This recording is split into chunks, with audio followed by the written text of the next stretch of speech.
สบายดีเบ่สุขุทุกคนเนาะมื้อนี้เฮามาอันทรงนำพระที่ว่าทรงนำพ่อและแม่เฮามื้อนี้วันที่16ลาว16ไทยเนาะมันยืนเด้อมื้อนี้เด้อไผสุขดีก็เบิ่งเอา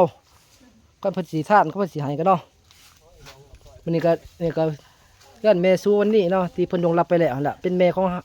เฮาเองนี่ล่ะถึงสิเพิ่นสิล่วงรับไปแล้วก็ในความรู้สึกของลูกแต่ละคนก็คือว่าเพิ่นอยู่ในใจของพวกเฮาอันตลอดไปเนาะคือปรากฏว่าเพิ่นสิคือปรากฏว่าเพิ่นอยู่นำเฮาคือบ่ได้เพิ่นบ่ได้จักเฮาไปใส่นะในความรู้สึกเนาะแต่คนอื่นอาจจะบ่ฮู้เนาะนี่ก็เพื่อนแม่มาเบิ่งต่ออีกเนาะนี่ของพ่อตัวนี้อันนี้ก็คืออันของพ่อร่องตัวนี้พ่อร่องเนาะพ่อร่องเป็นพ่อเฮานี่ละ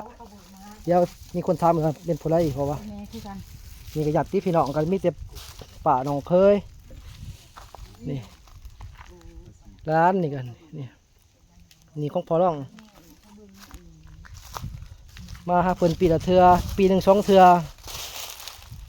เสกอันนี้เสกปลาสักซีดกับมาให้เพิ่นอีกเทื่อนึงแต่อันนี้สงกรานต์ตัวนี้ถึงว่าเพิ่นสิไปแล้วก็บ่เป็นหยังแต่ว่าเฮาก็ยังมาวัดน้ำพุน้ำหอมให้เพิ่นคือเก่าเนาะบ่ได้ว่ากัน